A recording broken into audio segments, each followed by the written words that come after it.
What's going on YouTube today is going to be another product review. It's going to be on the Element Helix 4x16x44. Full disclosure here, I did reach out to Element Optics and they were kind enough to send this out for me to do a review.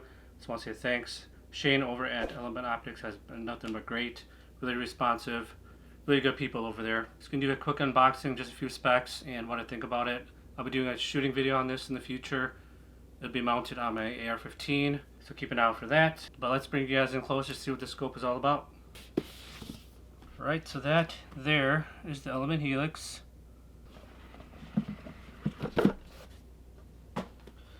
A nice foam cover there. So the first thing you're going to get is a quality inspection card, which is really nice, meaning that it passed all tests at the factory before it gets sent out. Element Optics sticker. There's the manual. I highly recommend reading that. It gives some really nice details of the reticle and whatnot. Allen screws. We'll show you guys what those are about in a bit here. Cleaning cloth. 2 lens caps and a sunshade. So here's the scope in all its glory. It's mounted on a Midwest Industries QD mount. I'll do a future video on this and a shooting video with the scope in a later video, so keep an eye out for that. Today is just an initial impression specs on this scope. Total length is going to be 14.2 inches from the back to the front. Weight is going to be 23.8 ounces, which equals to 1.488 pounds. So it's right in the middle there. Of course, the 4x16 series do get a little heavier due to the size of the scope. Let's start out with the back here. So you do get a quick focus eyepiece here, which is really easy to turn. The eye relief is going to be 3.7 inches, so that's more than enough for anyone to put this either on a bolt gun or an AR-15 style. The magnification ring here goes from 4 power all the way to 16. And the ring is really smooth. It's not too hard to turn and it's not too easy to turn. It's right in the middle. This does come with a throw lever. I did install it. Otherwise you can use this plug that I took out and plug that.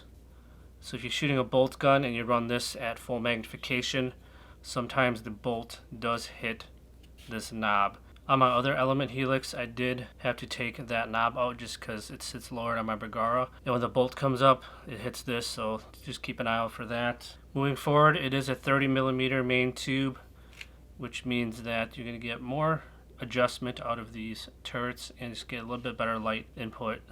Moving to the left side here, you do get a parallax adjustment, 15 yards all the way till affinity.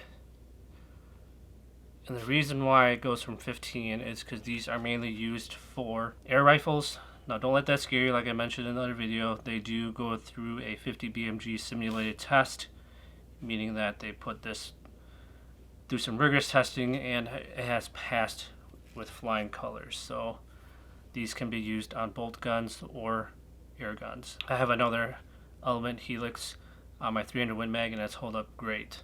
There is no illumination on this scope just because this is one of their entry-level models. Usually it's on the side of the parallax adjustment. If not, it's usually somewhere on the eyepiece here. Let's go up to the turrets here now. These are in MOA adjustments. I like MOA just because that's what I've been using for the past 15 years or so. So I'm used to that. I will try MRAD one day, but for now I'm going to stick with MOA. The turrets here are actually really nice. You can actually hear and feel every single click. One full revolution of this elevation knob is 15 MOA and you get 80 MOA total. So depending where you're zero, that's going to vary in on that. Windage, again on this side, very tactile. You can feel every single click. It has 44 MOA of adjustment. For windage, once you get this dialed in, you're basically just going to use holdover points more than dialing this. So going back to the turrets here, these are resettable zero turrets. So basically you take this cap off. Once you're done zeroing, you're going to find the 0 mark on here and just set it down. Make sure it lines up with this. It's kind of to finagle a little bit. It drops in, put the cap back on. That goes the same with windage here. You just take this cap off, set it back to 0, put this cap back on, and you're good to go. Now this does come with a 0 stop, just like the other element helix that I showed you guys in my other video, but I'll show it again here. You're going to take the small end wrench that you get in your packaging, and there's 3 set screws on here, so you're going to loosen up all 3 of them, take it off. You can run it like this if you'd like, but I prefer a 0 stop. Once you have it all set, you're going to put this on, and you're going to turn it clockwise. So if you're looking at it from the eyepiece here, you're going to turn it clockwise until it hits this ledge right there, so both of them are going to meet up. So once you're done with that, you're going to tighten these set screws down. You don't have to do it a lot because it is brass, so you don't want to break anything, but just tight enough so this does not move. Again, once you're done with that, you're going to take your scope cover, 0 mark on here. I'm trying to do this on camera, so it's really hard. Alright, so it's on, and then you put the cap back on.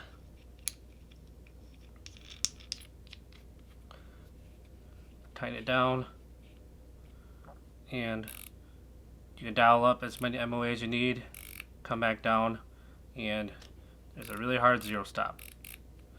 There's also revolution marks on here, so you can look and see how many revolutions you have gone up. That goes with the windage as well. Like I mentioned, this is a first focal plane scope, meaning that when you zoom in with the magnification, the reticle grows with the picture. That's nice because all of your subtensions are going to be accurate at any magnification. The only downfall is at 4 power, your reticle looks kind of small, but according to Element Optics, they made the crosshairs a little thicker just because the magnification is not as high, and that way you can get more precise shots. Let's talk about the reticle here. It is the APR 2D Christmas tree reticle. The D in the APR 2 means that it's a dirty reticle, meaning that it's going to look a little bit more cluttered. I believe they make a C model as well, where it's just your standard crosshair with holdover points on the vertical and horizontal lines. Last few things here, it is waterproof, fog-proof, shock-proof, and nitrogen purge. This does come with their lifetime warranty. You don't need to register it. You don't have to be the original buyer. If it breaks, send it in. They'll try fixing it. If not, they'll send you a new one. Again, like I mentioned, this is going to be going on my AR-15 223 Wild build by Midwest Industries. Keep an eye out for that. I'll be doing a video on that shortly. I'll be doing some tracking and some accuracy tests with this scope in the near future, so also keep an eye out for that. But this is just the initial impressions unboxing video. Let's jump up top and give my final thoughts on this scope. Alright, as you guys just saw, that was the Element Helix 4x16x44. Just the initial impressions unboxing video for you guys. So far everything seems to be really well made. I know it's going to perform great, just like the other one that I received from Element Optics. I'll leave a link in the description box below for you guys to check them out. Like I mentioned, these are mainly aimed for air rifle shooters, but you can use them in rimfire, centerfire, up to 50 BMG, which is pretty cool. Element does make 2 other scopes as well. They make the Element Helix, the Titan, and the Nexus. Those are going to be the higher end scopes. This one's going to run you around $400, and then it's going to go up from there. So depending on what you can afford, you can check them out. But that's all I have for you guys. Any questions, leave in the comment section below. Don't forget to hit that subscribe button and also the notification bell. And until next time, be safe, everyone.